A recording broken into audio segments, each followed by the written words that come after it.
So while I invite panelists of this important session, freight movement on green wheels, when we talk about roads, shipping and railways, how we are moving towards green energy in all these sectors, particularly when we talk about freight. So the initiatives which are being taken by different stakeholders to convert the freight movement into green transport. So I request Dr. Piyali Das, Mr. Amit Agarwal, Mr. Yashpal Sachar, Mr. Lokesh Singh, Captain Rajendra Poswal, Mr. Sunil Bhatnagar, Mr. Puneet Agarwal, and Mr. Manoj Gupta to please come on dais. We have a very long, distinguished and strong panel covering all subjects from fuel side, from transport side, from environment, institutional side, all here on one dais. I'm sure we'll have a very useful discussion. So we have a very distinguished panel, as I mentioned. So I'll try to introduce them before we start the session. On my right, I have Dr. Piyali Das. We have been closely working with TERI and they have been a great support always. Sanjukta ji, Dr. Piyali Das, DG Madam, all have been a great support to IFG and its activities. Dr. Piyali Das is an alumni of IIT Bombay, and she has been with TERI for the last 17 years. And she has been specializing in advanced biofuels and green fuel technologies. She has an expertise on maritime sector, particularly with respect to technology, policy and commercialization. Thank you, Dr. Das, for joining. We are also joined by Mr. Lokesh Singh ji. He's from Railways, the executive director, but he's on his way. So, we'll wait. We will start the session while he comes and joins. On right-hand side of Dr. Piyali Das, we have Mr. Yashpal Sachar ji, is the Vice President of Corporate Affairs at Ashok Leyland, one of the largest, bus and truck manufacturing company in India. He has an extensive experience in government relations, policy advocacy, and corporate strategy. So he plays a key role in engaging with policymakers and stakeholders and regulatory authorities. Welcome, Sachar Saab. And to his right, our old, member and friend, Mr. Sunil Bhatnagar, who has been with our EV committee for a long time and has always been participating in our programs. Mr. Sunil Bhatnagar is the additional director of SwitchLabs, with an extensive experience in technology innovation and strategic leadership. He specializes in driving digital transformation, product development, and scaling advanced technology solutions across sectors. On my left, I have Mr. Captain R. Poswal, representing the shipping sector. He has served with Shipping Corporation of India from 1889 as cadet till captain in 2016. And then he was also on deputation with IOCL for a couple of years, almost from 2013 to 16. And after UPSC selection, he joined DGS in 2016. And presently, he is the nautical engineer at Noida, as well as in charge of contingency cell of Ministry of Port, Shipping and Waterways. On his left, I have Mr. Amit Agarwal. He represents our founder members, company, Dr. Vidya Murukambi. Dr. Vidya Murukambi was the chairperson of Renuka Sugars previously, and then she formed a company called Ravindra Energy into solar, and now they are venturing into e-mobility, that to electric vehicles from trucking. So Amit Agarwal ji is the president and head of sales and marketing at Energy in Motion. That is the name of company, which is going to manufacture electric trucks. So he is the president and head of sales. On his left, we have Mr. Amit, Mr. Puneet Agarwal, he is the Vice President of Smart Mobility IoT. Minister Puneet Agarwal is a senior, he's a senior officer with, IoT, and he will be talking about the technology part of it. So let us start this session. We have a lot of discussion these days with respect to shipping, the Hormuz. So, so very apt time to discuss shipping. So I think we start this session with the shipping sector. Though the challenges are there on the high seas are different, but at the same time, it has made us think about the strategies as a country, what we are going to, plan to not only reduce the carbon footprint, but at the same time, how we can use our own resources for fuels that can fuel such ships. So we have with us Captain Poswal, so I'll request him to give us a insight of the shipping sector and the initiatives they are taking through a presentation. So he will make a presentation and then we'll start this panel discussion in this topic. So Mr. Poswal, you can please. Sir, shipping contributes only 3% of carbon pollution in the atmosphere. Although people talk too much that shipping is polluting in many ways, but carbon side, we are only 3%. And we have our vision 2047 for a net zero as per the IMO.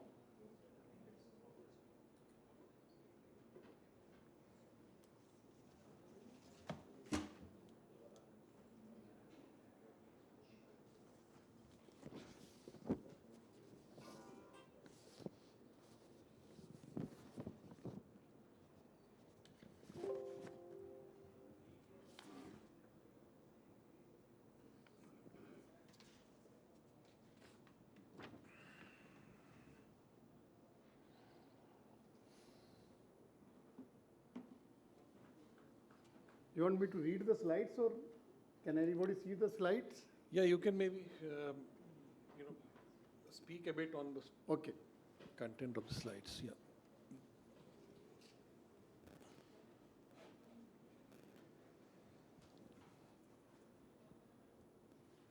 See, on the initiative side,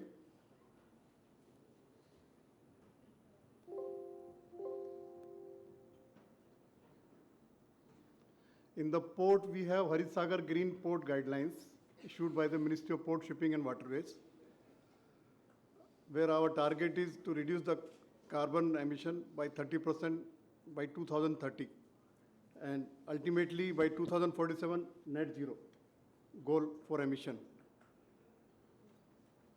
We have Green Tug program also. If you have seen the port, ships cannot berth directly in the port. Ships required assistance by the smaller ships, they are called tugs. So we are making the tugs propulsion by the batteries, that is like Green Tug program. So no more carbon emission by the tugs who are assisting vessels to berth inside the port.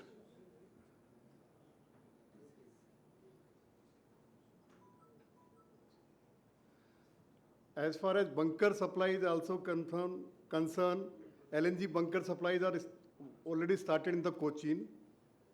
Next port is Chennai, Paradeep, and Annur. We will be starting LNG bunker. You all may be aware that LNG is a clean fuel. Green methanol program also we have started. Pilot study is being done at Kandla port. Inland waterways also we are going for a green initiative. And soon our vessels in the inland waterways will be having the battery power. We have Maritime Amritkal Vision 2047. We have National Green Hydrogen Mission also. We have set up a green corridor with Singapore. We have already signed the MOU between Deen Dayal Port and Singapore port, there is a MOU signed for a green corridor. Government of India also has allocated a separate budget of 25,000 crore dedicated to finance green investment and infrastructure. In the port, when the ship comes, they have their power on to run the crane and other equipment of the machinery of the ship. They require a power. So presently they are using the fuel, thus they are emitting the carbon in the atmosphere. That soon we are minimizing that. All our ports will give power to the ship. Ships have a facility to receive power from the shore. So shore to ship electric supply will be there, so no more carbon emission by the ships. Just imagine in a port where the 50 ships are there and all the 50 ships get the shore supply, the emission will be zero. That is our aim.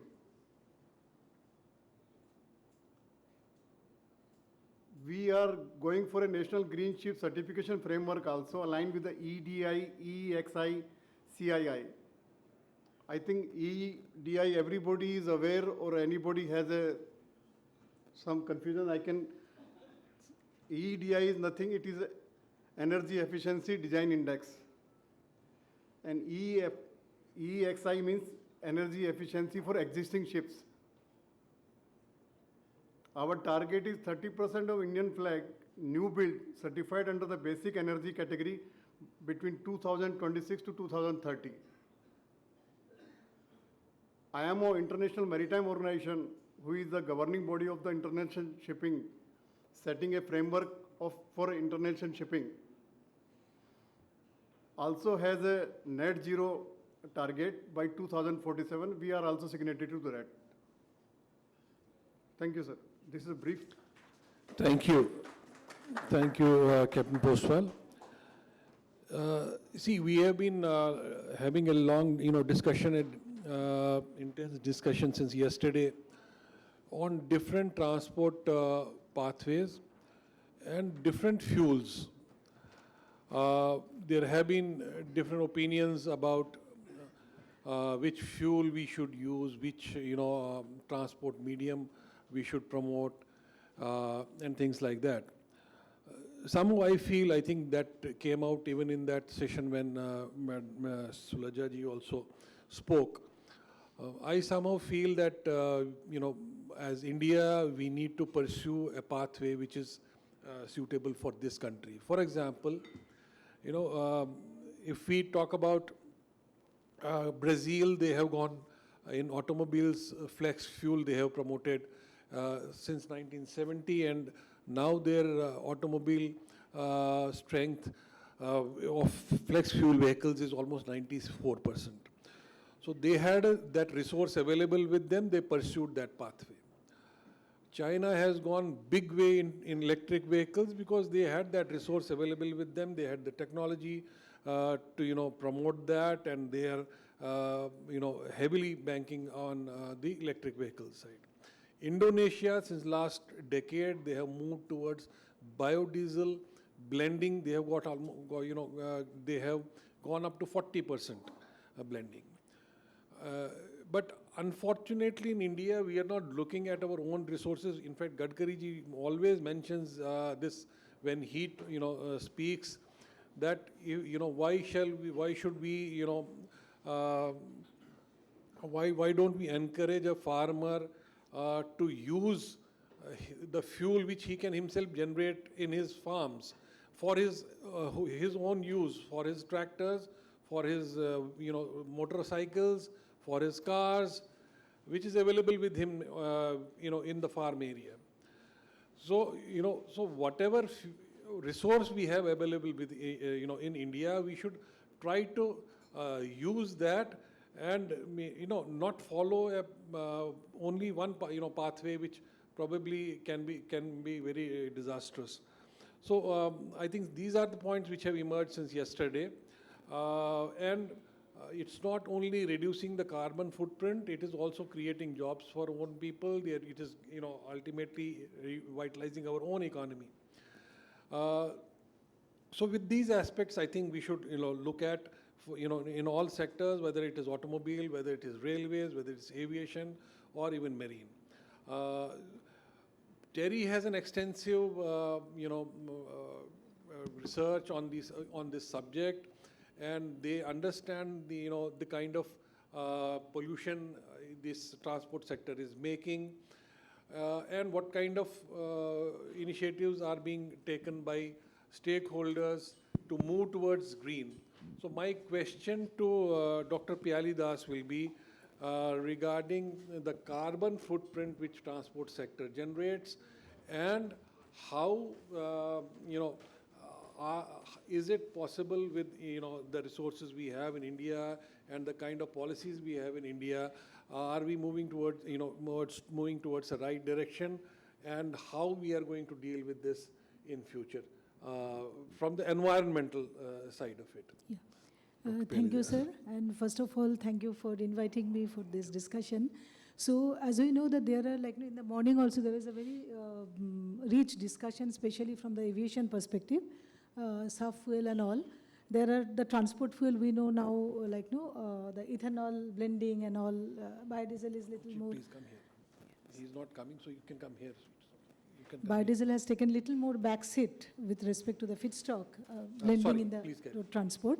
So I want to start with the marine first, and there is a reason, because I just want to show this. I mean, if anybody can get it. I mean, you are aware of this. Yeah. So we just recently,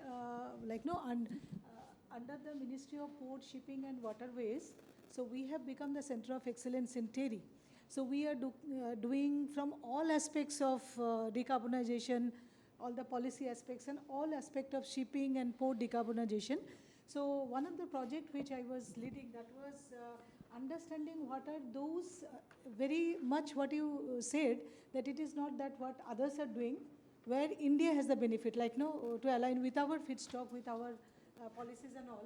So we have done a almost 1.5 year study to understand this, what are those alternative fuels in the short term, mid term and long term, and definitely aligning with the IMO's those roadmap, green fuel roadmap, which is yet to be adopted, and now the meeting is again in April last week.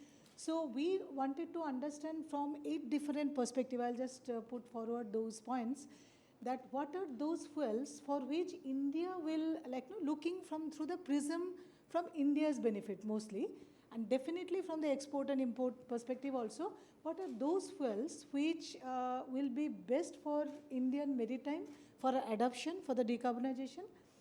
Also, that fuels not necessarily only for the marine, it can be also cross-cutting somewhere for the aviation and the road transport. Because these are very connected, because feedstocks are almost the same feedstock, they are competing for making different fuels for different sectors. So this book has been launched in January. So this copy, it's a very detailed study. So it is, anybody can download from that our green fuel, portal. So coming back to this, why we did this study.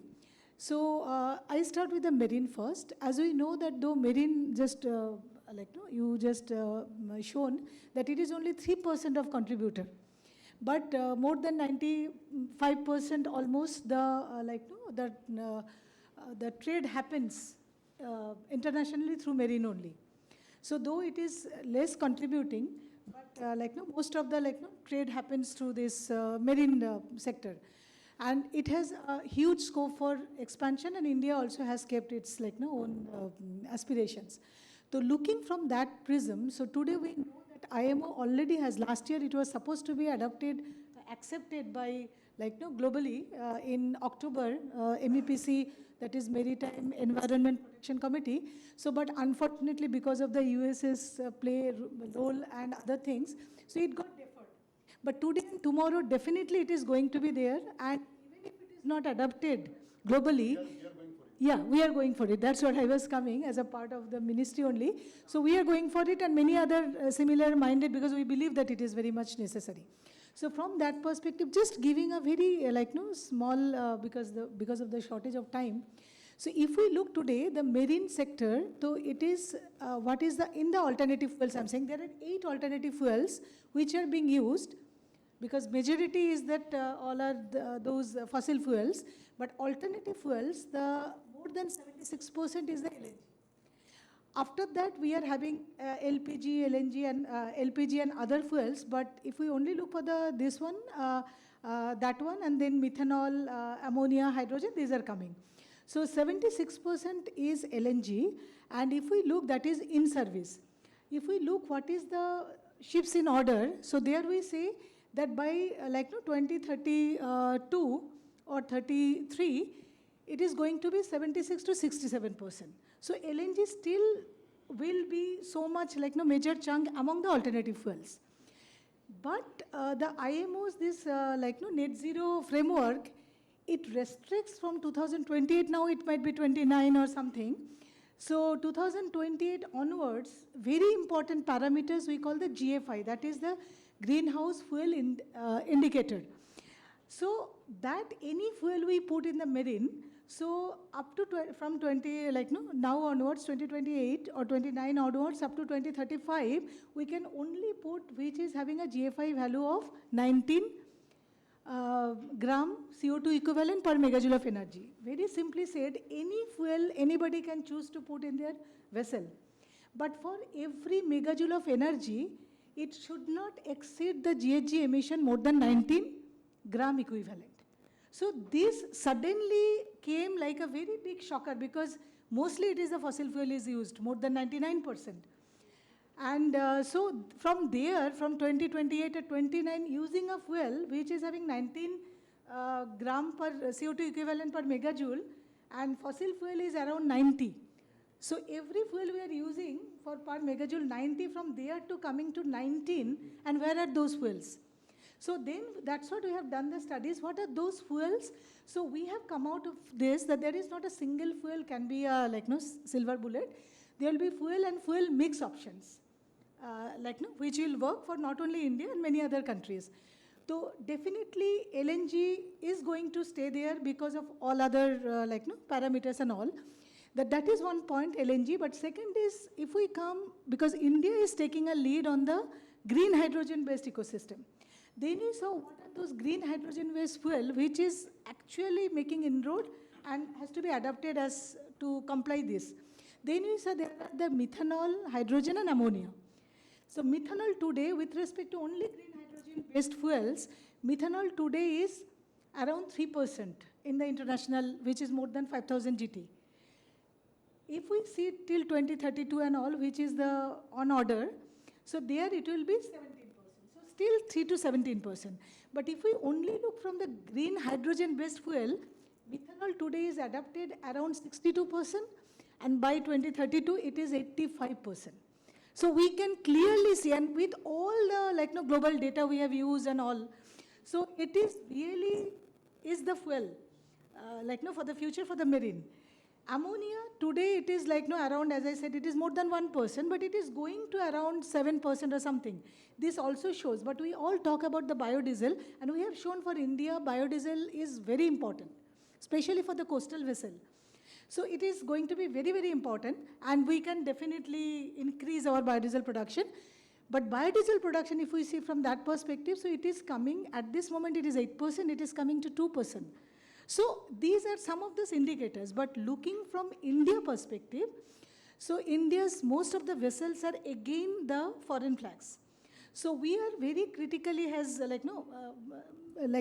it, and we have recommended that from 2030 onwards, we definitely should invest more on this alternative fuel vessel, and all these vessels needs alternative engine as well as alternative ships.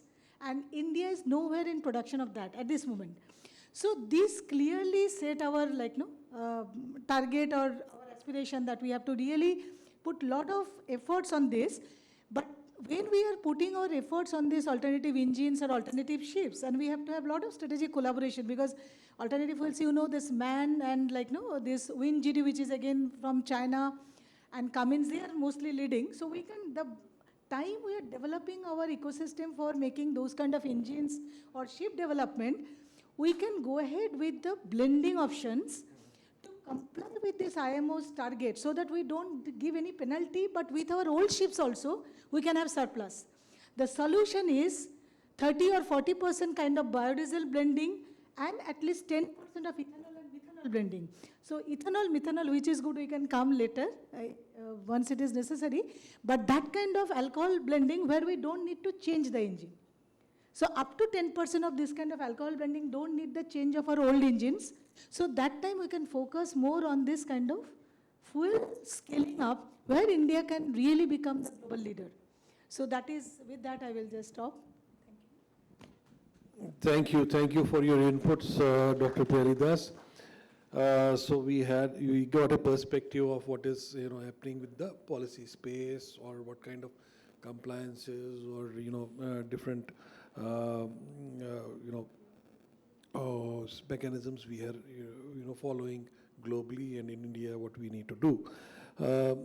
We have a very strong panel from the EV side, and we have three important players. One who is venturing into it. One is an established EV passenger, bus manufacturer with us. We have an established, bus and truck manufacturer in India who are also venturing into electric vehicles. To start with, I will go to Mr. Amit Agarwal.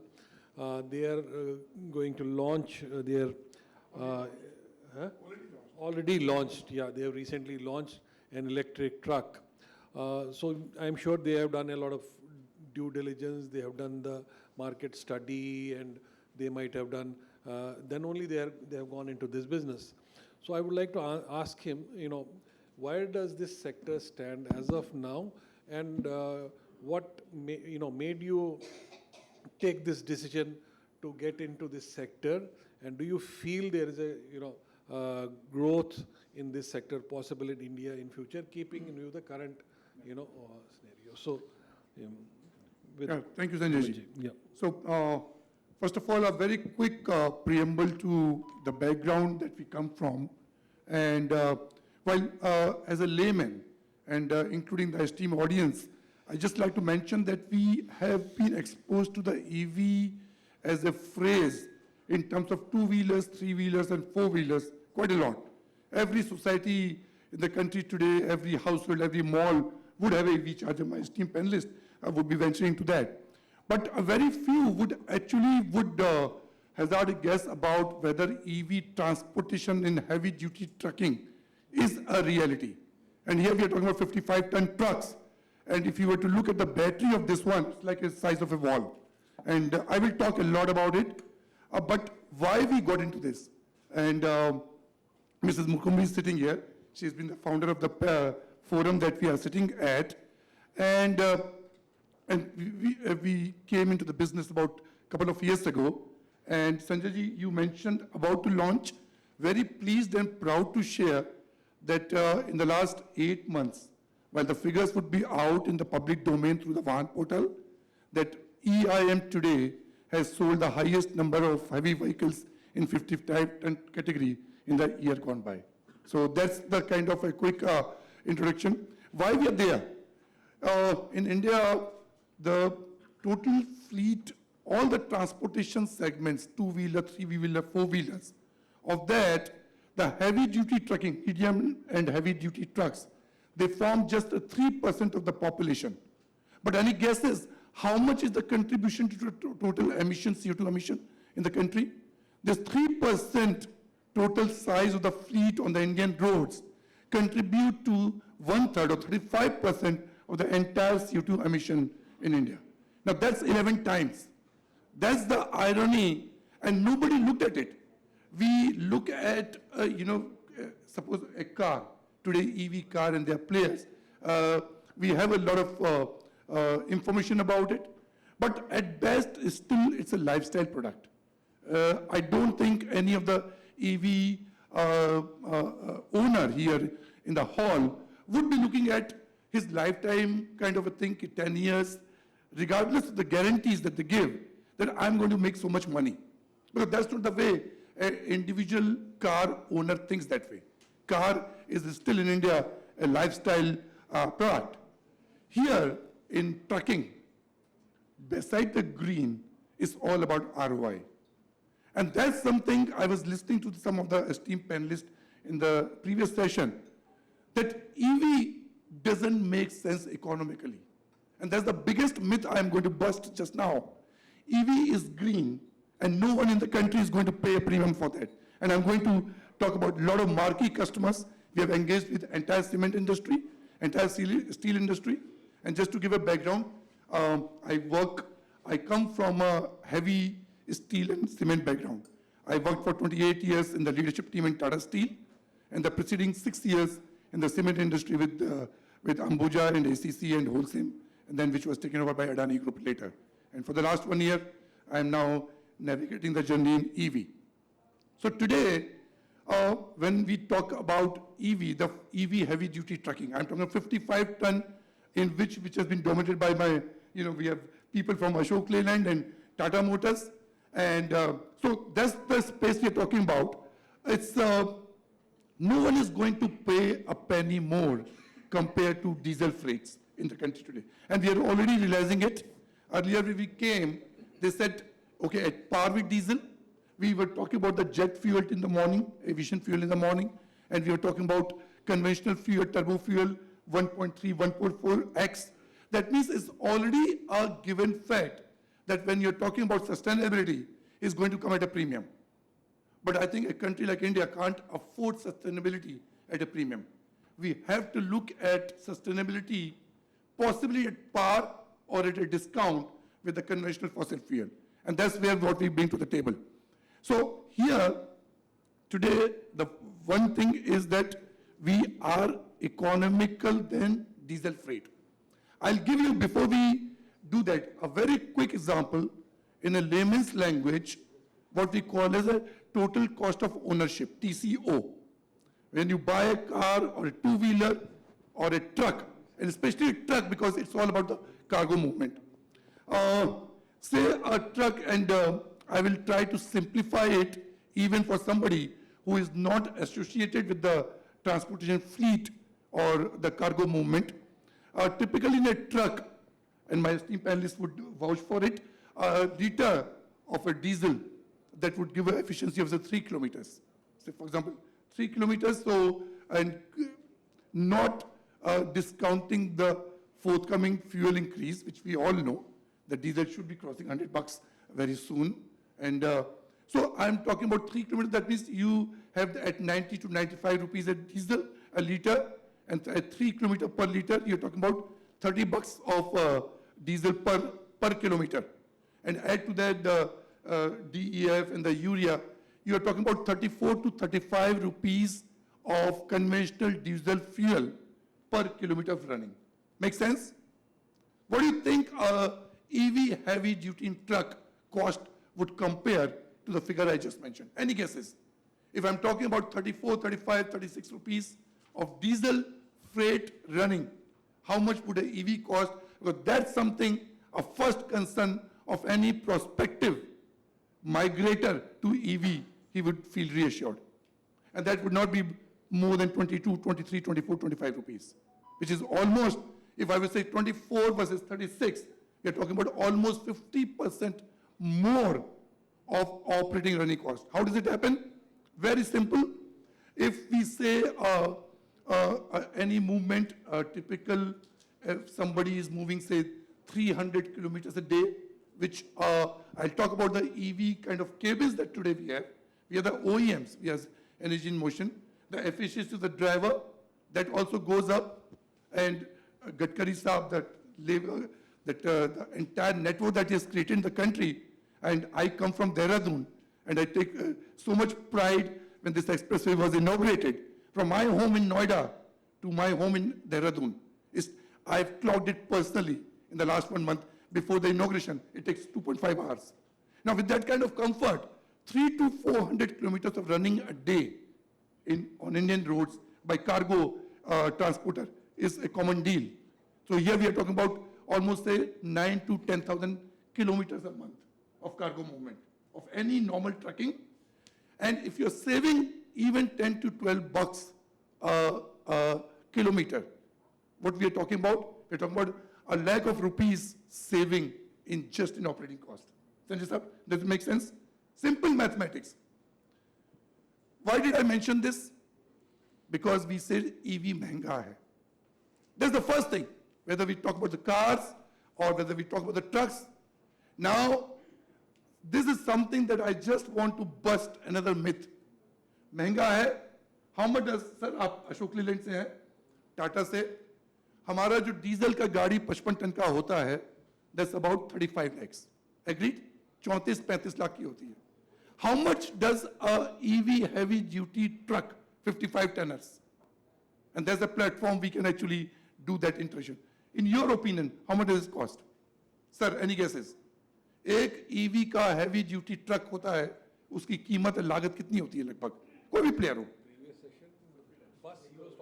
Bus, he was talking about how much, sir? 1 crore for the bus. Okay, But bus truck में, must yeah. maybe 70-80 lakhs? No, but similar amount. Similar, Yeah, okay. because the capacity, so similar amount. तो सबसे पहला आता है, and I talk about not the Ultratechs and the Adanis and the Tata Steels and the Vedanta and the Hindustan Singhs of the world and the entire the ports ecosystem. I was seeing the names, sir, आपने Kandla, Tuticorin बताया था. In fact, we feel very close with these ports because my vehicles are already running in Kandla, in Tuticorin, soon to be launched in Vizag, and an entire JNPT fleet at Mumbai. JNPT has about 600 vehicles running right now. We already have migrated 100 of them to that, and in the next 2 years, 100% fleet will be considered EV. So, 1 crore mein, that's another thing that India Inc. is now witnessing. The new models that are emerging, they talk about battery as a service. I hope many of you have heard about it in the two-wheelers, three-wheelers. Three-wheelers mein to, today two-wheelers mein you see the pods, especially in down south I see, you take out the discharge battery and put it back, the panels. Yahi cheez EV trucks mein bhi aa gaya hai. Now you can actually run for 140, 150 kilometers. The batteries are almost 300 plus kilowatt hours. And you can actually stop at a charging station, maybe at a swap station. And I'll talk about it. We feel proud to have established just next door, in the next 5 days, you will see our 3 mega swap stations, the largest in the country, and moving a clinker movement from the largest cement plant in the country that you just saw 3 days ago, 200 million tons, the largest cement. We are proud to be Indian. When we see that campaign, the largest cement company outside of China is in India, which is 200 million tons plus, that's Ultratech. And we are doing a movement for them from, say, Kotputli plant to Dadri and Sikandar plant, that's a distance of 250 kilometers. Another myth, EV duty, heavy duty trucks, if at all, they are meant for shorter distances. No, we are moving 250 kilometers lead one way, and actually in the process of executing a project, which is 500 kilometers one way lead. So that's the EV capacity. Now coming back to the battery. So battery forms almost about 40% of the total capital asset cost of the EV truck. तो sir आपने बोला 1 करोड़ का है, तो लगभग उसमें 40% उसमें battery की कॉस्ट होती है. Now EIM has an extremely differentiated model, keeping in mind the pain points of the Indian prospective transporters and the corporate end buyers. Actually, we are going to give service as a battery as a service. So straight away, 40% capital deployment upfront is my responsibility. Then what we are doing is comparing that prime mover of, say, any diesel vehicle, 35 lakhs, versus about 60 lakhs. Now, this 25 lakhs extra on capex, जो कि दुनिया बोलती है EV महंगा है, and we just talked about ₹1 lakh saving if you run for 10,000 kilometers. How much we are talking about? We are talking about 12 lakh rupees saving in a year's time. 25 lakh extra capex, just 2.5 years. That's the kind of thing talking about. आज की तारीख में जो मैं transport fraternity से नहीं आया हूँ. My boss tells me, Amit, you are not a trucker. You are a steel person, you are a cement person. But as a trucker, when I speak to them, हम लोग एक भाषा बोलते हैं हिंदुस्तान में. And मैं मिनिस्टर साहब से एक बार बात कर रहा था जब वो आए थे हमारा जो सोनीपत में स्वैपिंग स्टेशन को इनोवेट करने, तो उसमें ट्रकर लोग बोलते हैं सर हमारी डीजल की गाड़ी 5 साल में फ्री हो जाती है. फ्री हो जाती है मतलब कि वो डेप्रिशिएट होके. यहाँ पे आपका 2 से 2.5 साल में अगर आपने इसमें मूवमेंट पूरा किया, आपका डीजल के बराबर कैपेक्स निकल गया उसका. Now I mentioned this TCO part. When you switch to EV, apart from महंगा है, apart from operating cost क्या है, apart from कि सर ये black box, ये बैटरी हमको समझ में आता नहीं है. Again, I briefly heard one of the panelists कि बैटरी की लाइफ तो इंडिया में कोई बोलता नहीं है, बताता नहीं है. It's so opaque कि कितना चलेगी, कितना नहीं चलेगी. Very simple, sir. जैसे हम लोग का इंडिया में, I mean, in a human body, the body life is not by the number of years, it's number of breaths that we take, right? हम लोग बोलते हैं जितनी हमने सांस लेते हैं, उससे हमारा इंसान की बॉडी बनती है. इसी तरह बैटरी की जो लाइफ होती है, वो टोटल साइकिल्स कितनी होती हैं. Very simple, you can calculate whichever category you buy. So suppose if we are talking about the 4,000 cycles, or say 3,000 cycles in a battery which is about 300 kilowatt hours. And just to give the example, 300 kilowatt hours means हमारे घर में mixie होती है, वो कितने 3,000 watt की होती है. 3,000 kilowatt means that's the kind of thing that means it can pull up anything. इसका जो torque and इसकी जो power होती है, it can give a power of 400 kilowatt at any point of time. That's the powerful thing. You can go up to Bombay to Pune Ghats very easily. We have done the trials. So इसमें इसके 3,000 cycles में and each is say 300 kilowatt hours. We are talking about 9 lakh kilowatt hour of total power. And each kilometer you consume about say 1.5 to 1.6 units. So we are talking about is battery की life 5 lakh kilometer हो सकती है. Now, just to reflect on that how this battery is capable.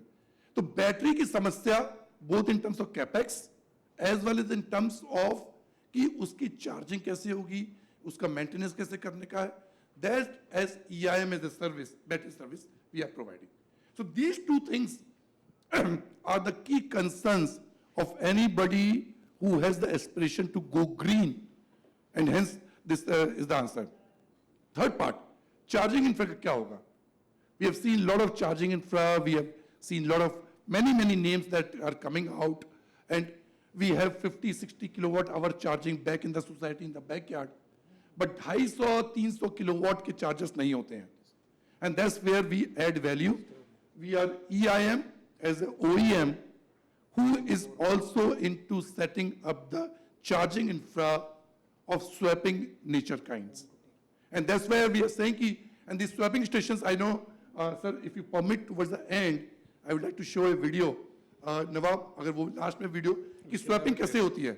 You just take about an hour to charge a battery of say 300 kilowatt hours. You take about an hour to charge it. Okay. Swapping activity takes about 5 to 6 minutes. So that's the kind of fleet time. Thank you. Yeah. Thank you, Ji.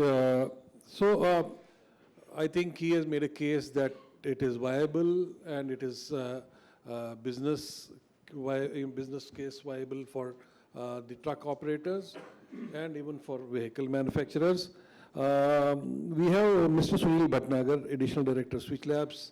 We'll also have his experiences, but at the same time, we'll also seek from him some insight about the present policies, from the government, whether central or state. Are they conducive to the sector? Are they helpful to the EV sector as of now? Or if not, what more they should do? So over to Sunil ji, please. Yeah, thank you. I am ex-Montra Murugupa Group. So around 4 years back, we launched our first heavy-duty truck of 50 ton, and that was the beginning of heavy-duty trucking in India. We were very slow initially. We requested government for some subsidies and other help, but initially in FAME 1, FAME 2 and other schemes, subsidy was not available. Now under PME drive, there is a subsidy of 500 CR, which has come. Now in this trucking, what is the best point? The running cost, Amit ji has already covered a lot of points, but the running cost is very low because in your 1.2 kilowatt hour, you do almost 1 kilometer. So the running cost, the charging cost comes to close to 10 rupees only in captive use. Other small costs are involved like maintenance and other things, but running cost is very low compared to ICE. So that is one thing. Second, efficiency is very good there because you can climb, the gradient is very on the higher side. So these trucks do not just have some issue in the climbing or in carrying heavy loads there. The capacity is 55 ton. So mostly they are doing well in cement plants, mining area, steel plants, where heavy loads are involved even in the ports and all this thing. So what is the best thing about this thing is low maintenance cost because you don't have a engine, so there are nothing you have to put oil or something like that. And the powertrain is there, but the drive is there, and that motor capacity generally is selected in the way that what kind of load you are carrying. So generally it is close to 250 kilowatt motor around that. And the battery capacity is selected in a way that the cost doesn't increase. Because like what Amit was saying about the 40% cost in a truck about the battery, that is the correct thing. But when I was selling battery around 5-6 years back, when I was the country head of Micromax, so we were selling at $500 per kilowatt hour. Now we are selling at $100 per kilowatt hour. So in 5 years, the cost of battery has come down drastically, and that is the reason EVs are more successful today. So you see all the EV cars and scooters, and now everywhere you see, the cost has come down. And the new concept of swapping, which has come, has further reduced the cost by 40%, because you can take electric vehicle without a battery. And swapping will be done by your swapping partner, maybe the company or maybe some other companies who have individual business of swapping. And in our trucks also we are doing swapping, like EM is doing, Montra is doing, everybody has a model where you can swap a battery in 7 minutes only, maybe 5 to 7 minutes, not more than that. So heavy duty batteries, in trucks generally the battery capacity is 280 or 300 kilowatt hour capacity. The battery weight is 2 ton, it is very heavy, 2000 kg battery is there, and swapping such a heavy battery is a challenge. But this kind of technology is available. So this saves a lot of time, because even if you go for fast charging, you need minimum 1 hour. Even you have a charger of 280 kilowatt or this thing, 320 kilowatt, still the battery cap will take 1 hour. So swapping that is good. But you have to see your model, that how your TCO works. Because fixed battery has a different TCO and swap battery has a different TCO. Because if there is a swap operator involved, then swapping itself is a business. So he will not sell you power at 10 rupees or 8 rupees or 6 rupees. He will definitely put all the cost of captive and land and his investment and everything. So it depends on case to case that what kind of running you are doing. And this machine, see, the payback, what we were discussing, payback is very good because this machine should not remain idle. You have to keep running it, either you charge or run. Then only you will be very successful in this thing. And that is the reason we have 2-driver system, where one driver can run for 200 kilometers or 300 kilometers and another one for 200-300 kilometers. Cabin is very cool in the sense because there is no engine, so no heat is coming. Okay, powertrain is only there and everything is water cooled, whether it is battery or whether it is your powertrain or whatever it is there. So heat is not there. So your comfort level is very high, you can drive better, your vehicle will give better efficiency. So this way you can run the vehicle. And in SwitchLabs, we are running a vehicle close to 11,000 to 12,000 kilometers per month. So that kind of average you need to achieve. Then only your payback will be very fast and it will be more efficient operation. And we are LSP. LSP is basically logistics service providers because the cement company, they don't buy the trucks. And the truck manufacturers, generally they don't operate the trucks. So their function is to make trucks best technology and give best support. And the cement companies and other companies, mines, and they want a per kilometer rate where they say, okay, ICE is giving at this rate, how much discount you can give? And we run at say 2, 3, 4, 5% extra discount. So they gain that 3, 4, 5% of, because logistics is a big cost in these companies. So LSP function is basically to take a truck from there and run for them. And they have long contracts of 7-8 years where the price is fixed on per ton per kilometer, okay? So that is the model what is being done. So now what is the best point? Best point is now the battery technology is changing very fast. So earlier the LFP battery technology, which is lithium iron phosphate, which is the most stable technology even for Indian conditions, because it works very well up to 60 degrees centigrade. So if even your ambient is 45, 48, still it will work very good. So that is the best technology, but now technology improvement is happening. So there are two areas where improvements are happening. One is the safety, because we heard 4 or 5 years back some fires happened in two-wheelers and all that. And so that is one part. Another part is your energy density, that how good your battery is, because otherwise it will increase the weight of the battery in the truck, then your payload will reduce. Because payload is also a challenge. So when we discuss about the battery, we see that payload should not reduce. So that is a very important criteria, because your earning is on per ton per kilometer, so your payload should not be compromised. So now new technologies are coming, LMFP has come, lithium iron manganese phosphate. That is a very good technology where the energy density is good and your voltage is improved now. Earlier in LFP the voltage was 3.2 volt, here it is close to 3.6 volt. So this is one of the best technology which is coming. Another technologies which are coming is sodium ion. Sodium ion is excellent technology. It is taking some time due to some energy density issues are there. But as far as technology is concerned, see in lithium batteries, what is the problem?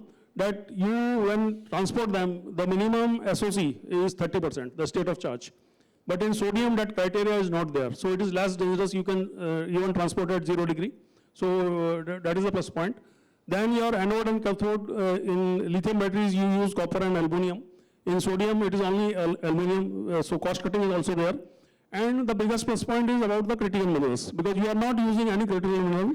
Sodium is available locally in the earth crust, or maybe from the sea you can take out. So your critical mineral challenge is addressed. Another best point is that it works very well up till -20 degree, where lithium is not doing that function. At -5 we have to put some additional thing for its operation. So that way sodium is coming up in nicely. Another good technology which is coming is hydrogen. Hydrogen is very good. Presently at the point of generation it is less than $1 and very competitive. But your transportation and storage is $1 extra. So the total cost is going up to $3 plus. So that is the negative point there for presently. But it is the most clean technology where input and output both are green. So we see a very rosy future for electric trucks, which are just, heavy duty electric trucks are just 3% emitting 40% of the pollution. So this is a very important aspect to address about the pollution, decarbonization and everything. So a lot of new things are coming and there is a lot to discuss, but in paucity of time, I will stop here. Thank you, Sunil, for your valuable inputs. Now I move to Mr. Yashpal Sachar. Sachar Saab represents a company which is one of the oldest and the leading truck manufacturing companies in India. I think they have they are the second largest truck manufacturers in India. You know, I have 2-3 points, Sachar Saab, for you. Number one, the road network in India has improved. Amit ji also mentioned about that in his topic. So how has that helped in reducing the carbon emission for truckers, number one? Number two, as a leading truck manufacturing company, we can see many new truck operators coming up in electric vehicle segment. So where do you see yourself? Do you think that there is a space for so many companies? Earlier you used to dominate this sector with Tatas. So do you think that you will be, there is enough space for more operators to come into this space? And number three, what are your plans, since you are a leading truck manufacturer, not only for EV, are you thinking of any other fuel also, maybe the hydrogen or maybe the ethanol or some other fuels which can be used, which are maybe under your test bed in your factory, which you may be pursuing or which you may be launching in future?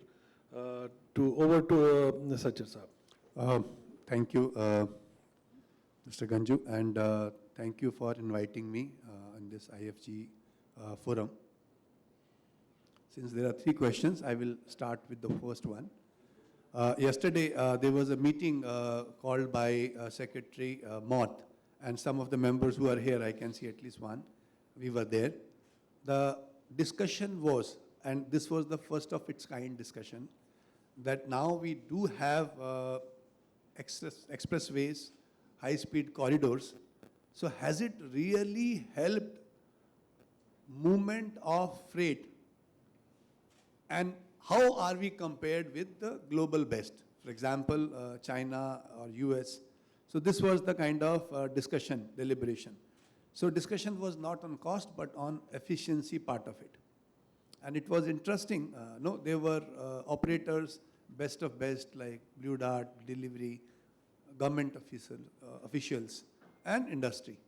So we were discussing what all kind of roles can be there. Of course, role of drivers, availability, skill, system infrastructure, road infrastructure, and it will also help as we transit to EV. The discussions were also even including what is the best speed at which on new roads the best efficiency will come. So has it been communicated well, or it is a driver's kind of thinking at 35, 40, I am getting the best efficiency, and they are not driving at all at those speeds which can be achieved on those highways. So are we really utilizing the infrastructure given, the best of best infrastructure? As a car driving person, for example, we are now utilizing, somebody mentioned we went from Delhi to Dehradun using, but is it happening in the goods movement? Answer was partially. So probably a lot of things needs to be done. It will also impact your imports of crude. Of course, the efficiency will be better. Inventory on wheels will get reduced. So those kind of things will be there. And as of now, the conclusion was we need to create a platform so that we as a kind of ecosystem can contribute and improvise. So that's a first kind of. Secondly, you talked about new players coming. The market for India is huge. We are kind of producing, the year gone by, the commercial vehicle production was 10.6 lakhs. And about 95,000 we as a nation exported. China exported 10.6 lakhs vehicles, commercial vehicles I'm talking about. So it is not only market in India, domestic market, but also there is a lot of things to be done outside India. Because we as a nation, we have huge infrastructure, we got a lot of incentives to transit, to adopt new technologies, which many of the markets, either they were dominated by Japanese or otherwise by on their own. They may not have those many funds. So in that transition, the dominance of whatever we export today in terms of numbers or in terms of value, can we increase that also is a kind of going forward answer to the new players. And to me, if I talk about electrification in two-wheelers, so many new players rather started and forced the established players to come, right? You have seen that two-wheeler story. About 10 years before, it was when the story of electrification started, ease of adoption was the discussion. Which segment will go first? Maybe people will be able to charge at their home, so two-wheeler will be the leader. After 10 years, who is the leader? It is three-wheeler, which is even 50% higher. So if I now relate, which will be from today onwards will be the hero, so some of the things you will be surprised. While we talk about trucks electrification, there are few segments. N1, N2, N3, some of you may not be from auto industry. So N2, N3 are the medium and heavy trucks.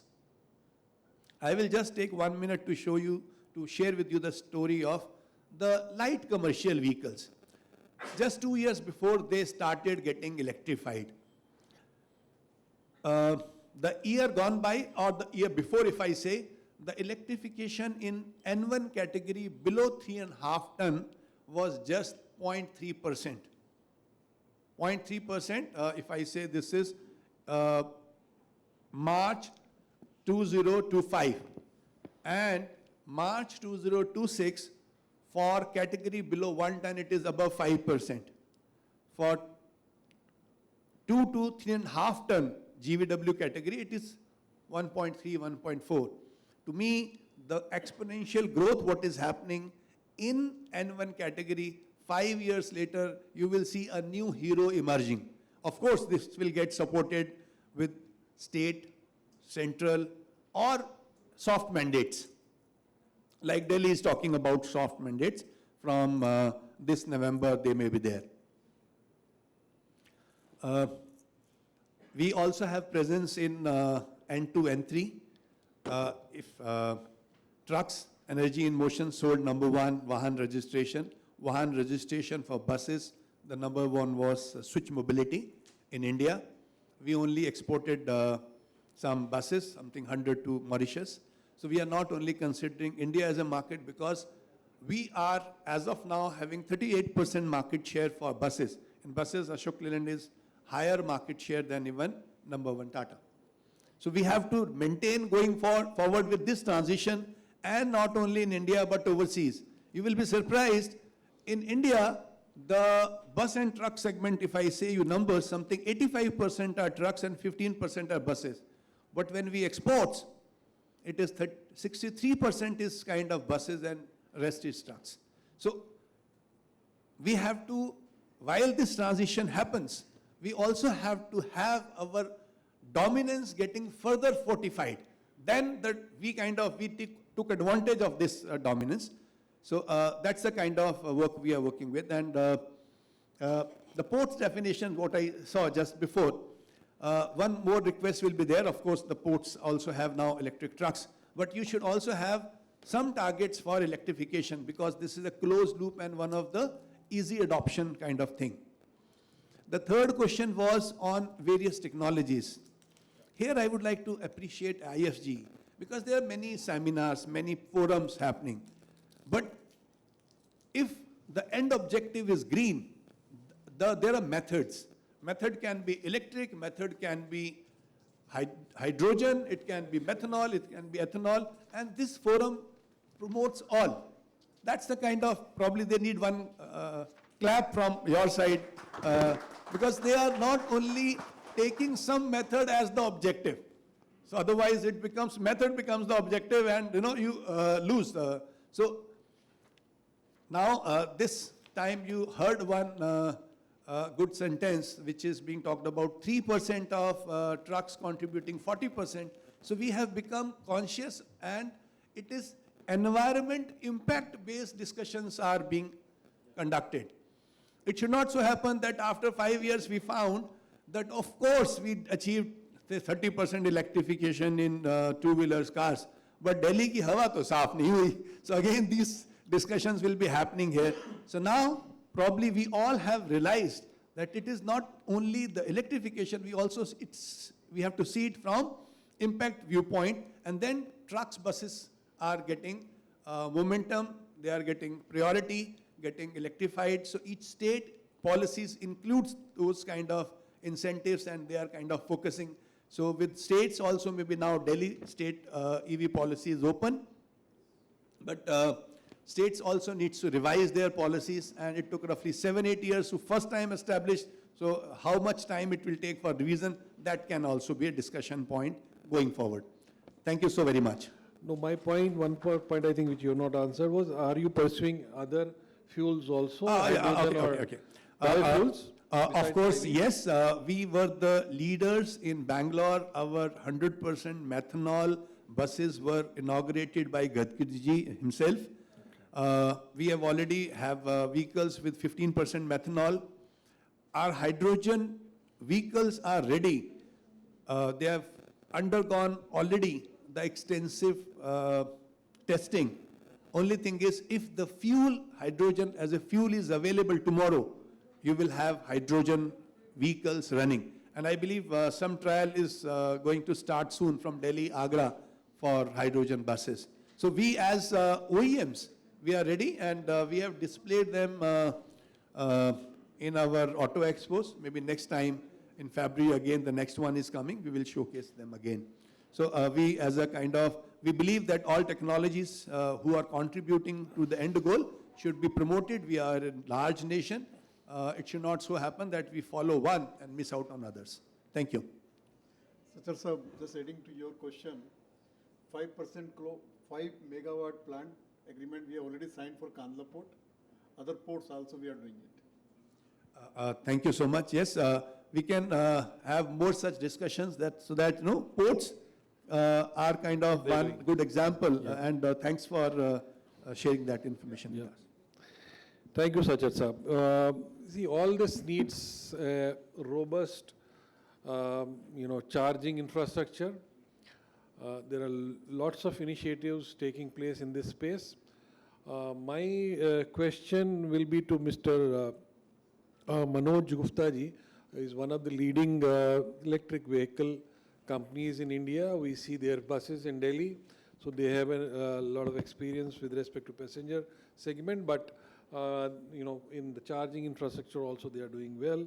So I'll have, like to know from him as to where do we stand if this kind of movement is happening in this freight sector, new, trucking companies coming up, the vehicles getting deployed. There was one point, I think Mr. Amit mentioned that the weight of the batteries is, a challenge and it can't be swapped. So what are the challenges and how we are going to deal with this? And what kind of readiness we have in this space? You can use this, whatever will come. So good afternoon, each one of you. And before I start, I must compliment today's day. I believe we all know today, this day is the Earth Day. The whole world is celebrating. And we as a country and in this forum, we are discussing this most important topic the whole industry is talking about. So really appreciate the organization. Thank you. For having this discussion. I think the question which you have asked will automatically be addressed after my conversation with you. I'm here to make a conversation, not a presentation. I believe my co-panelists have given you enough data point. I think lot of numbers, lot of data point, lot of discussions. Let me try my best to simplify it in a more practice way. As a practitioner, we are industry people. For us, anything means what we do on ground. So let us change the conversation, first of all. We all talk about, at an individual level, KYC, okay? So for me, KYC means not just about starting with know your customer, it exactly starts with know your country first, okay? Which is very, very critical when we talk about anything. We are in India, right? So it means anything which we talk about greenfield, so it is a local subject. So we have to know our country, it's everything and anything. Second conversation. I think some of the panelists mentioned about the returns on investment. So when we know our country, for me, it's not return on investment, it's return on India. We are betting on India as a country, okay? Then comes, now we know our country, how we are getting return on it. The important thing is the way this whole ecosystem is building up. We have a tip for each one of you. That's called T for the technology, because we are in a transformation world. Everything starts and ends with technology. So where we are in that, how we are taking it up that. Now we see as a practical aspect. Did anybody have seen technology? At least I haven't seen that. Technology is a process, is a system. To adopt that, what is that business model which we are bringing on ground to experience it? And then who will experience it? We the people. So that is where the whole discussion centered around. Whatever we talk number, whatever we talk technology, whatever we talk, and start. How best we give that customer experience management, that is where this subject of charging infrastructure, the local infrastructure, because anything you start and end, you need to give that end customer an experience, okay? We need not to give any pitch to him. He does not need what battery you are bringing, what charger you are bringing, how you are making it up, what grid is working, and what kind of disease anxiety. I am building this infrastructure in India. Almost all kind of an infrastructure I have experienced in my whole career. You name it, I was at least fortunate enough in India last 32 years. The telecom infrastructure, the IT infrastructure, the battery infrastructure, the application infrastructure, the software transformation. Luckily, today when I have been leading this charging infrastructure, exactly whatever being done in India from last 3 decades is just sum total of what we are doing here today. What infrastructure means, which we are all talking about, you need to have a physical infrastructure, means the land, the power, the digital, and upskilling. And then bringing up together the 2 large industries, the automotive, the communication, and then the power industry. Everything have to come together. So can anybody say, I am doing the right thing and wrong thing? No. It's not just about one company, one people, or one policy. It's about how we start our thinking process, executing process, and then creating certain benchmark. When we talk about in terms of establishing an infrastructure, we have to set certain game rule. First game rule, who will build it, why he will build it, from where the resources will come, how we'll plan our strategy around that thing. So fundamentally, we need to create that aspect very clearly as a decision point. Since the subject is of the charging infrastructure, I started building this since 2018. You know, the first decision was, and that has an impact. We always talk about impact. So how your single decision make an impact on ground is in a reflection of your maturity, your vision, and your mission you are bringing on the table. So the first answer to ourselves was, can we do building that infrastructure with Indian companies, or we will import the every telecom like equipment in India? We take that decision. We will not go to China. We will not buy even a single thing from China in terms of bringing up that infrastructure here. And today I will proudly say that, because we were knowing we are a benchmark. Whatever we are going to do, it's going to impact the whole industry. And that is where we need to think holistically, not just for our immediate gain. We have to think a long-term vision. So today I can proudly say you will not find in a single Chinese company who is making a charger infrastructure over in India. Maybe in an unorganized sector, maybe some small, maybe that could be the space. But there are 100+ companies who have been taken that pledge since 2018. And companies, they have gone even IPOs and creating more production setups. That is how the growth has happened. So this is the way I'm trying to position this thing. Your planning, your decision, your technology. Second thing, when you build such infrastructure, you need to decide on standards, your operating principles, your way of building it up with the speed. So the standards, when we started, there were different standards, different working. You talk about Chinese standard, Japanese standard, and European standards, then Indian standards. So ultimately, how you will decide? That is where again comes, how you see that an ecosystem approach, how your customer, how you are going to serve that with the particular business model, understanding about the supply chain readiness, that is how the infrastructure being built. So I can proudly say, today we have built together with our so many industry colleagues, not the big ones.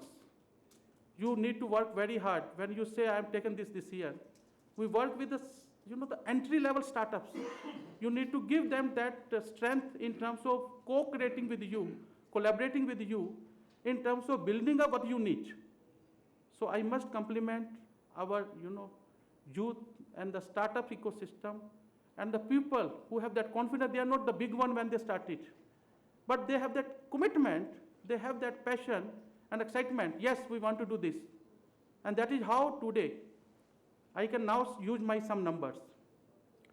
We are the India's largest DC charging network operator, operating more than 50 cities with more than 600 DC fast chargers, with more than 160 MV of the power network. And the technology-wise, we started our journey with 120 kilowatt, then 240 kilowatt, 360 kilowatt, 480 kilowatt, 720 kilowatt, and now very soon we are launching the megawatt systems. And this kind of an experience and operating more than 3,000 fleet operation, we are the benchmark. The global market is using our reference, and we are taking this whole ecosystem to the global market. Now in the global tender, when there are only Chinese who are participating, among those Chinese, we are the only Indian who are participating and showing our face also. So that's the way, as a strength, we have built up. And along with our whole partner ecosystem, we have enabled the digital players, the charger hardware layers, the application layer, the manpower layers. Who is not there, tell me. So this is the way when we talk about, are we ready today? Yes. It's not just about Ecofuel, JBM, we are ready. I can proudly say, we as an industry, we are ready to take any kind of more opportunity ahead. Particular now to the truck segment, this is the last thing I can just mention. I think the time has come, we need to collaborate. Rather than, for every step, everybody create its own infrastructure is not in the good interest of this country's resources utilization. So, as Mr. Capt mentioned, how we utilize that infrastructure. Today my infrastructure which I have built, I'm using more than 50% of the efficiency, but 50% is still available. So truck segment has come a bit late than the bus segment. So how technologically we can see those kind of opportunity areas where the existing infrastructure can be leveraged by the truck segment or more commercial segments, how we can optimally use those resources. Land is very important, power is very important, whatever has been invested is very important. So please convert the definition of ROI from a return on your investment to return on country and India investment. Thank you very much. Thank you, Manoj. I think it was really insightful, and you have really made us proud that we are Atmanirbhar, I must say, in the charging infrastructure sector now. Absolutely. Thank you. He dealt with technology. I think that is absolutely right. And when we talk about different types of transport, when we talk about different types of fuels, I think, there are certain things which can reduce the carbon footprint, but technology definitely will play a major role. There are, integration of different transport systems may be done.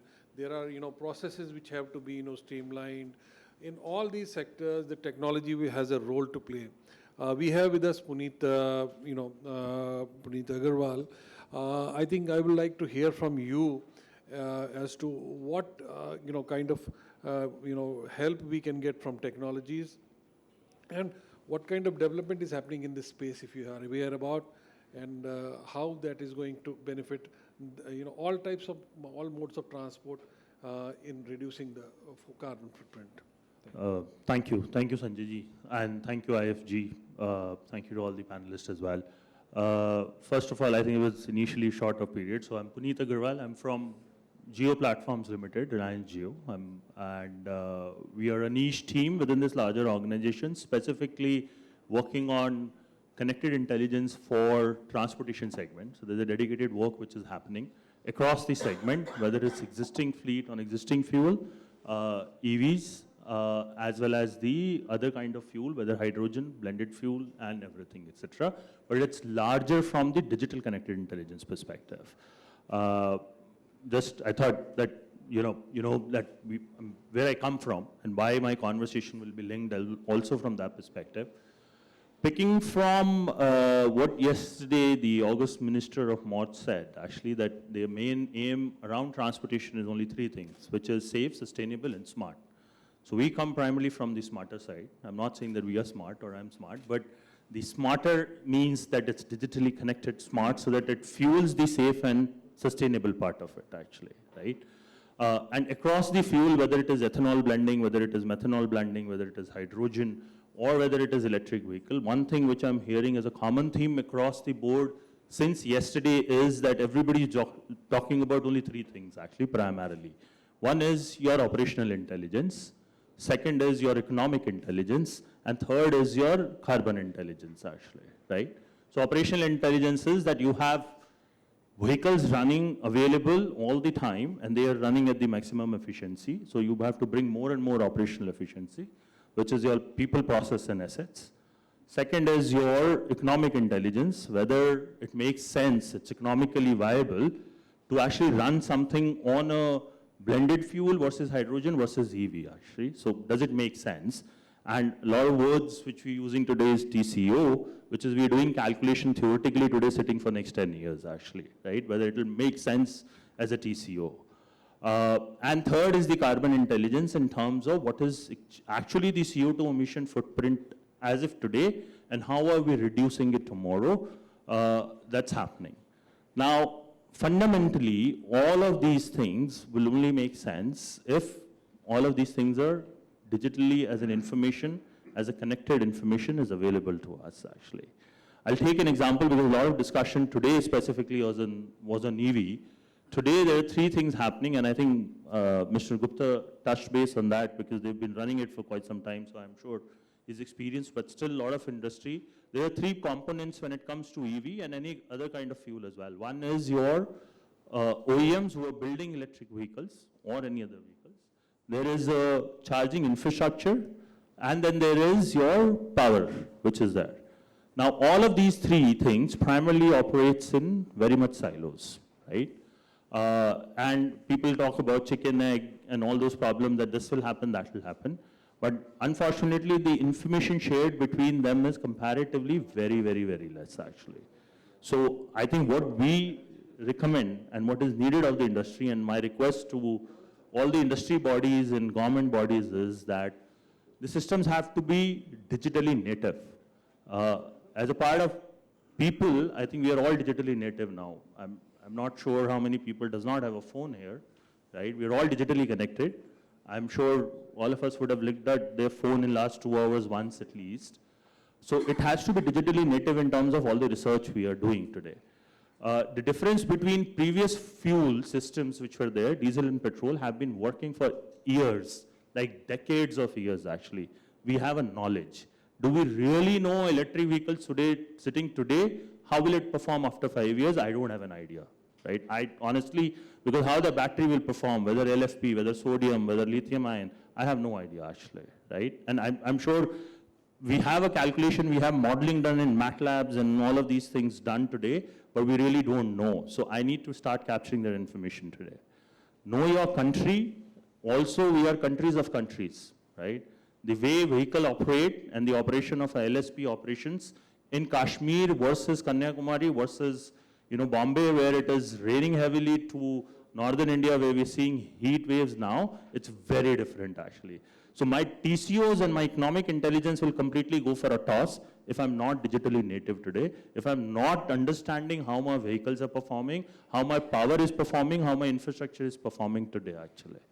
Individually, there are charge point, operator or CMS systems which are there. There's silo, there are already fleet systems or fleet management smart systems are there. Power, we are already trying to say that I'm doing some metering and monitoring, but none of them are talking to each other actually today. 320 million vehicles in India, 8 millions I think are approximately connected. We're already consuming about 3 billion units of energy today, and our aspiration to go way high in that number, we're looking at, and number of vehicles are apparently more than number of households. That's what, Minister also mentioned yesterday, 7 cars per house, but on an average, there are more than 320 million vehicles. Each of them consumes 1 unit a day. Just imagine how many units are we going to consume actually, right? So we really have no idea. I do hear from industry experts a grid is resilient, but not at the peak time, at the peak hour actually, right? So it's very important that we as an industry need to have 3I frameworks is what we call, is that all of them have to be integrated with each other, which is integrated and interconnected, by default connected, by default having information available digitally what's happening. Second is you're interoperable, which means they have to talk to each other in some form or the other actually. We're not saying that it has to happen, right away. There are a lot of standards which has been brought in already, and I think our request is that it should happen again. Might be at the country level, there has to be a platform where every charger, every electric vehicle needs to register and report information so that, and every power related to that needs to be informed, so that information is available at the central level actually, right? Or an industry forum like IFG should have that digital platform to monitor what is happening in different fuel levels, so my carbon intelligence is actually being monitored, right?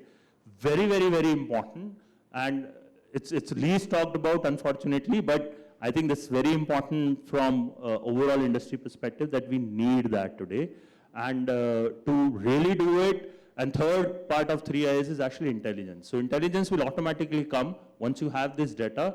A lot of tools are available today as well, but you can actually see how much kilowatt of hour happened on a Wednesday versus Sunday, right? Versus a heat day versus a rain day versus a cold day. You can actually have that information, not by just looking at end of the month bill and doing a back of the hand calculation. That's solving the purpose today.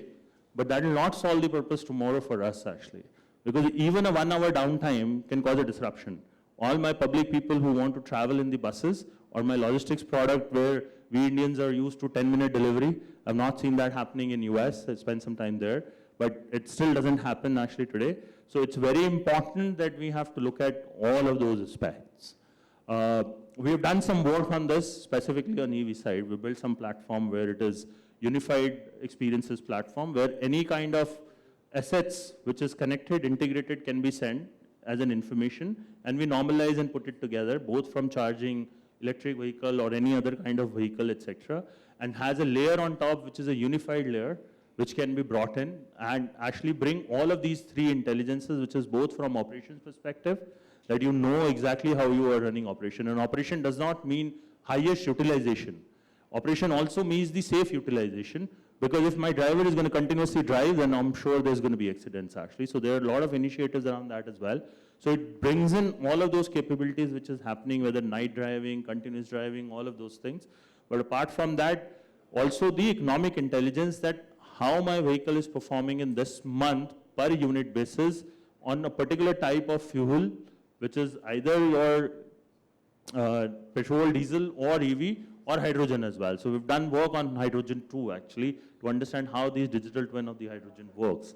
And then at the end of it is your complete carbon intelligence as well, that what is my ratios happening.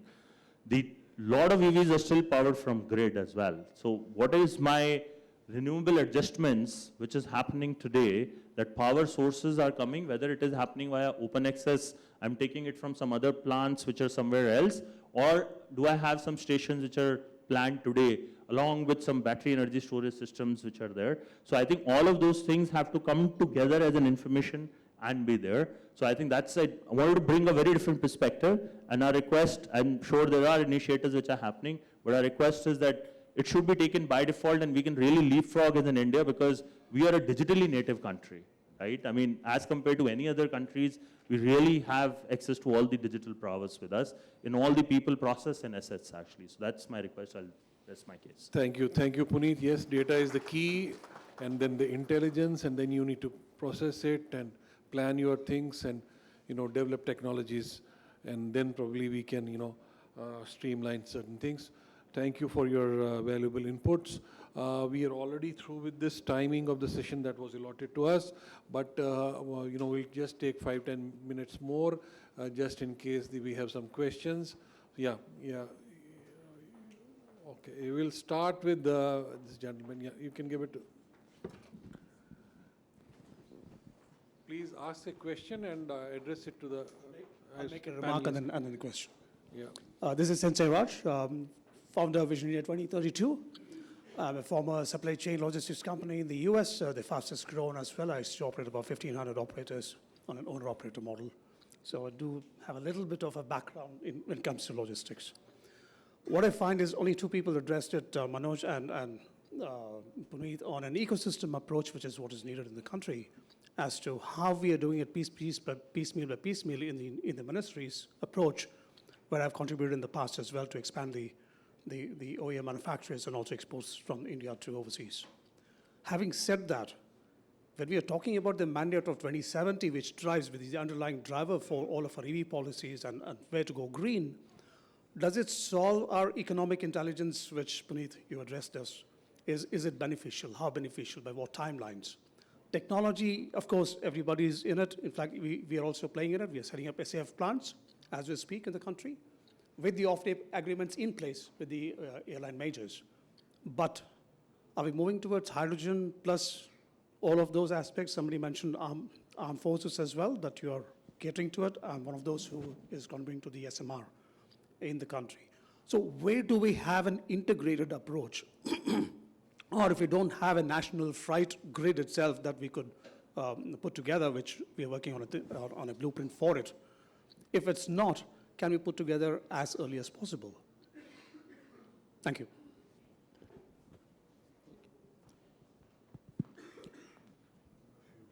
No. Okay, so just to simplify again, I always try to simplify the subject. That's my way of putting up the things. What you said, is look like we are in a complex situation, how we will reach to that date, number, blah, blah thing. The kind of size of our country and the kind of initiative. And the simplest example, we are sitting in this form of IFGE, right? Can I ask simple question to anyone in this form? Do we really know how many such farms are existing in India? How many in part of the world, in India, different city, different associations, initiatives, hundreds of initiatives are happening parallelly, okay? So what you just see and what we are seeing, just a number at the top, is just a very minimum. But we should feel appreciable and happy with one thing.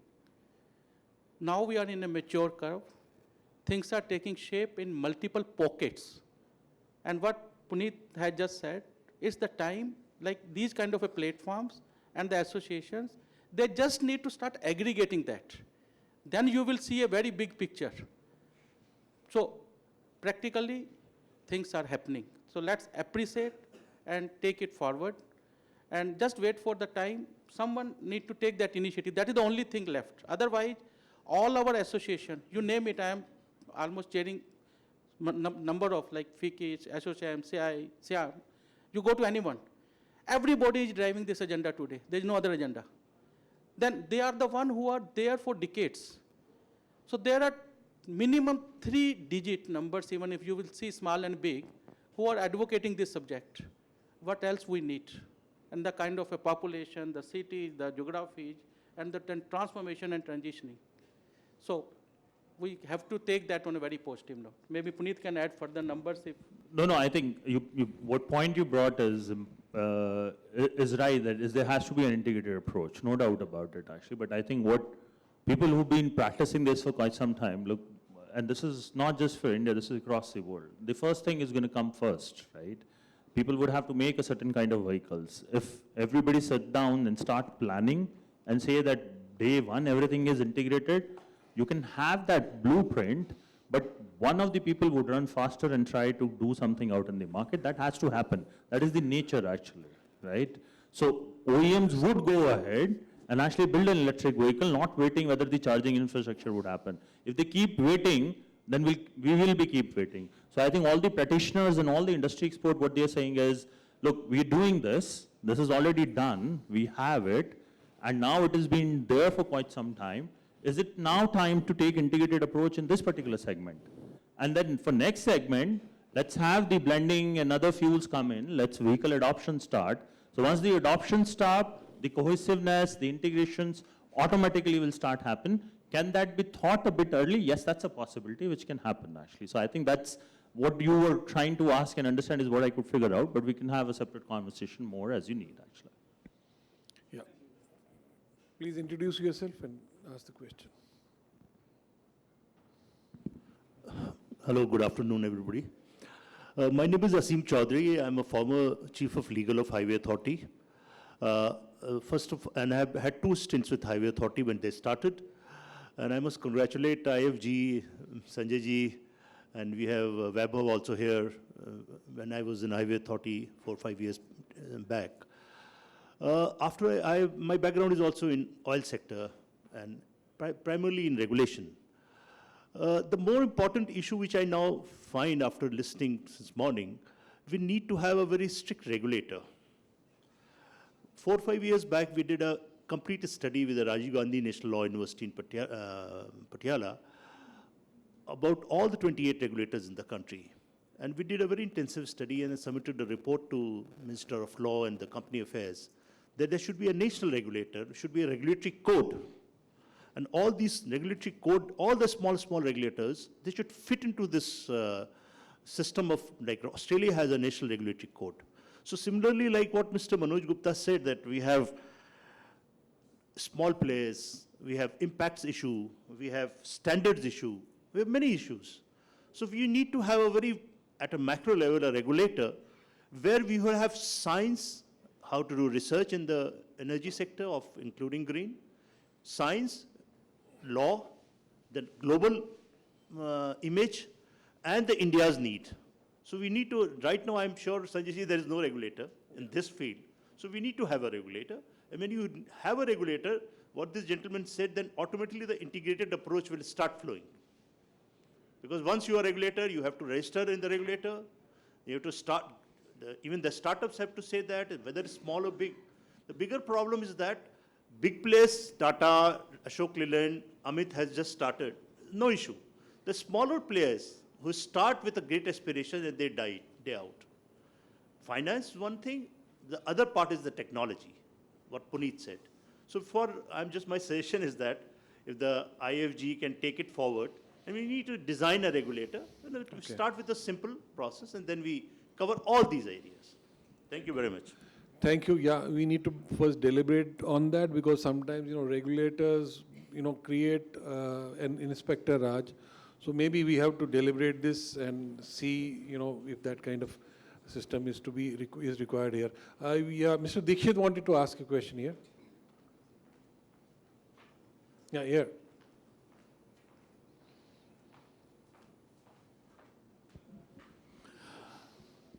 मेरा नाम अनिल दीक्षित है और मैं पिछले 40 सालों से बसें चला रहा हूँ.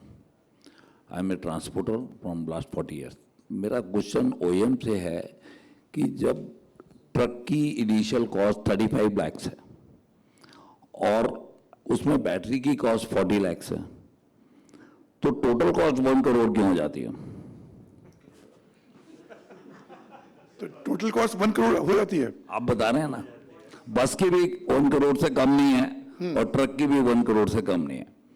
मेरे को ये समझ नहीं आता 25 lakhs कहाँ जगलेरी में चले जाते हैं, जबकि नंबर ऑफ पार्ट्स इलेक्ट्रिक में कम है और ट्रेडिशनल डीजल सीएनजी में ज़्यादा है. और इनिशियल कॉस्ट जो ट्रक की है चेजिस की, उसमें बस की चेजिस कॉस्ट ज़्यादा है जबकि पार्ट्स कम है. जगलेरी है, मैं 40 years से देख रहा हूँ और I am a mechanical engineer. मैंने अपना करियर मैकेनिकल इंजीनियरिंग से डीसीएम टोयोटा से स्टार्ट किया है. मैं अभी तक क्वेश्चन नहीं समझ पाया. मैंने क्योंकि डीसीएम टोयोटा में काम किया हुआ है तो मैं समझ सकता हूँ. अच्छा, मैं आपको, क्योंकि आपने लाइटर पार्ट पे पूछा है, तो शायद एक फेमस स्टेटमेंट थी, हेनरी फोर्ड ने कहा था कभी, अगर ऑल अमेरिकन्स, ना हिंदी में बताता हूँ, अगर सारे अमेरिकन्स ब्लैक कार खरीदें तो मैं इतनी अफोर्डेबल बना दूंगा कि सबको मिल जाए. राइट?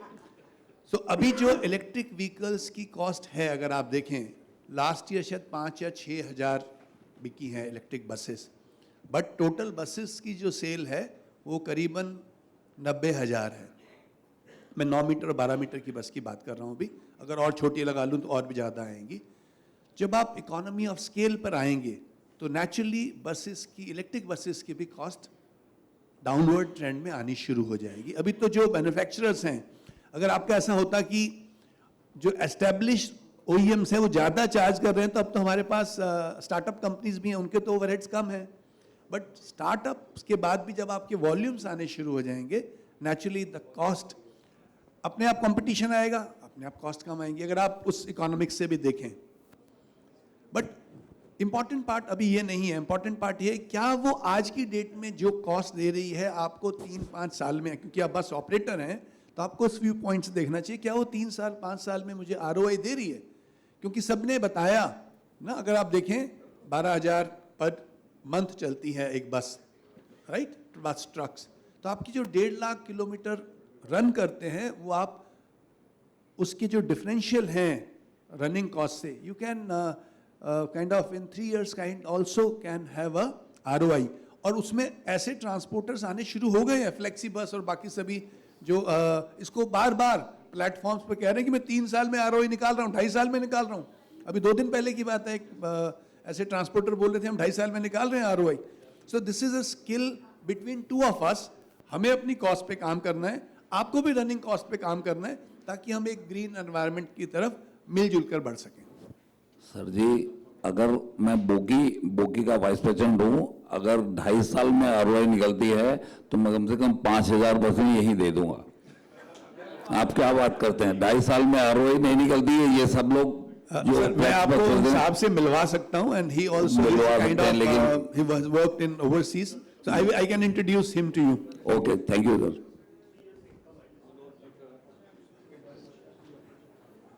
सर मैं इसमें ना नंबर्स पे तो नहीं जा पाऊंगा, थोड़ा सा डिफरेंट तरीके से एक्सप्लेन करने की कोशिश करता हूँ। आपने एक बड़ा अच्छी चीज़ बोली, मैकेनिकल वर्सेज इलेक्ट्रिकल, राइट।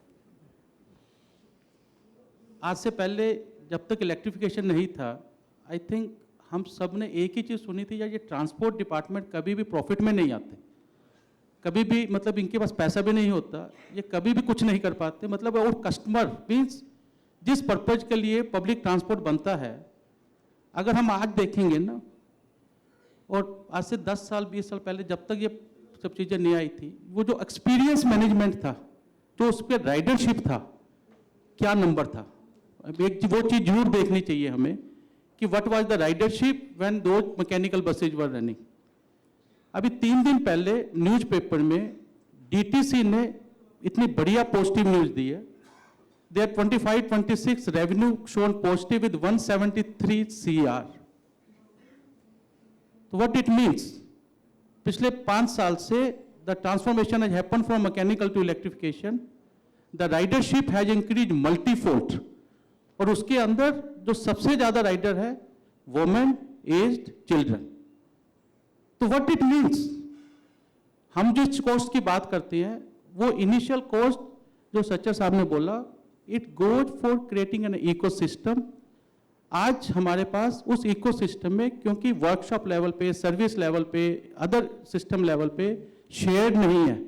जो मैंने अपनी टॉक में बोला, जैसे ट्रक का नया सेगमेंट आ रहा है, what we need to do is, अभी इंडिविजुअली सबका पैसा लग रहा है, तो इंडिविजुअल कॉस्ट जो लग रही है वही थोड़ा इनिशियल डेज का TCO बेसिस पे इंडिविजुअल चैलेंज है। जिस दिन हम उसको एग्रीगेट कर देंगे, जिस दिन उसको शेयर कर देंगे, we are already in the right track. So let's understand that this is a complete cycle management and it is moving in the right direction. Thank you. Thank you. I think we Yes, need sir. to close it now. I think, okay, last एक question. Last and then question, we'll एक close. Last sir. Yeah. Sir I am Manoj Tandon, और पहले मैं Adani bunkering में था, so we talked about marine fuel, so I have handled that particular business for almost 10 years. So as captain Rajendra ने साहब ने बोला कि आपने शोर पावर को प्रोवाइड किया, इसमें कोई शक नहीं, इसमें तो काफ़ी इनिशिएटिव लिया गया है। और डॉक्टर प्याली दास ने भी जिक्र किया इस चीज़ का कि इसमें हम लोगों ने काफ़ी तरक्की करी है अमोनिया में और डिफरेंट टाइप के जो फ्यूल्स हैं उनको लाने में। मेरा एक पॉइंट इसमें ये है कि अभी जो पॉलिसी हमारे पास है वो 2022 की पॉलिसी है कि जिसमें कि ब्लेंडिंग अलाउ करी गई है बायोफ्यूल की इन डीजल। नाउ पॉइंट ये है कि जो शिपिंग इंडस्ट्री है वो सिर्फ 2 ही फ्यूल कंज्यूम करती है आज की डेट में।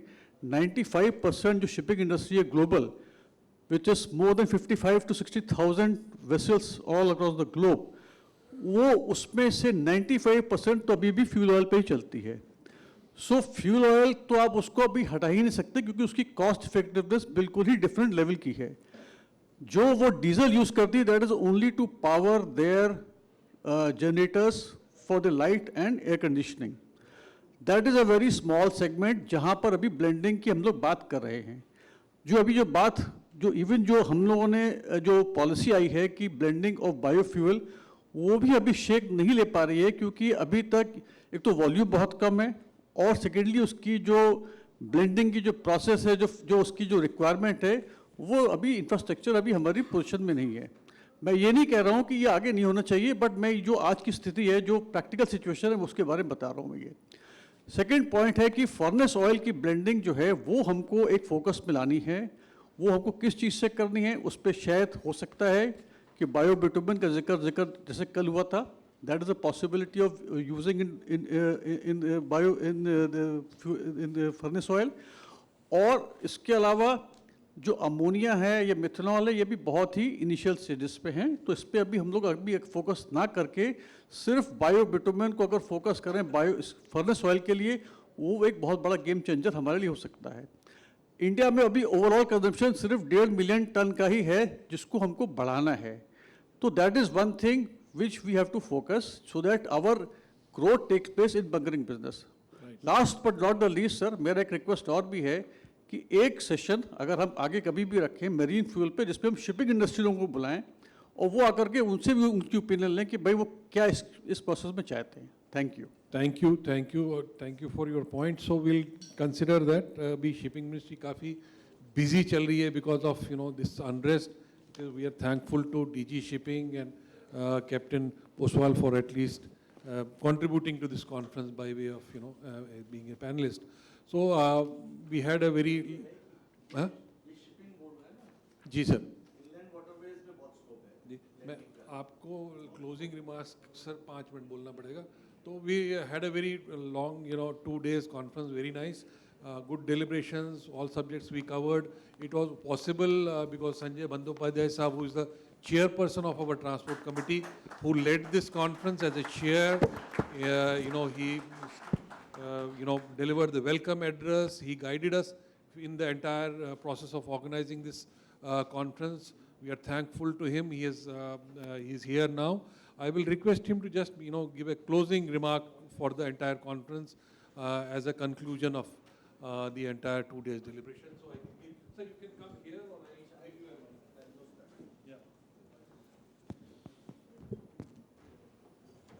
Bandyopadhyay Sahab has been in the shipping ministry. He was the chairperson of Inland Waterways Authority also. He was in transport ministry. He has been in MNRE.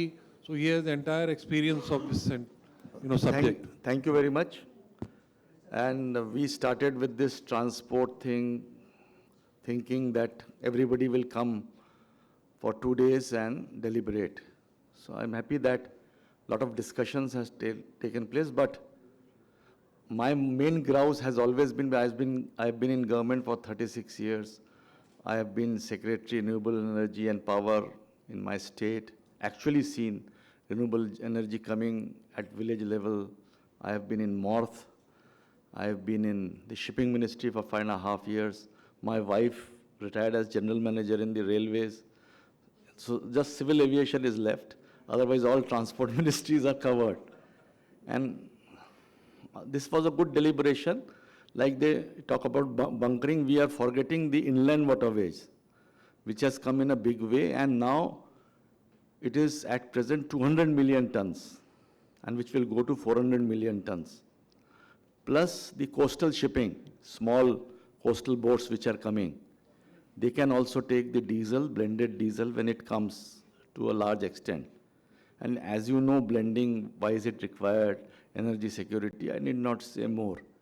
But what is important, main grouse has been in the government that we have these events, we forget, we have lunch, we have dinners, we have discussion, then when we go return back, everything is forgotten. So we should, out of this, produce certain policy guidelines, like I told in my welcome address. 3 things we should do. One, as everybody told, integration of this sector. Integration of supply side, integration of the demand side. Very easy to say, integrate. But a lot of work has to be done. And then matching, optimization between the matching of the supply and the demand. If we can set up groups or one group which can do this, and then go to the government and say that, okay, this can be done, and we can have in PPP mode, seed capital is required, then that will be acceptable. First, integration of supply, demand, and matching of the supply and demand optimization. Second, finance is a major issue. And finance will only chase, people are talking about ROI and payback period, the most efficient method, most efficient fuel.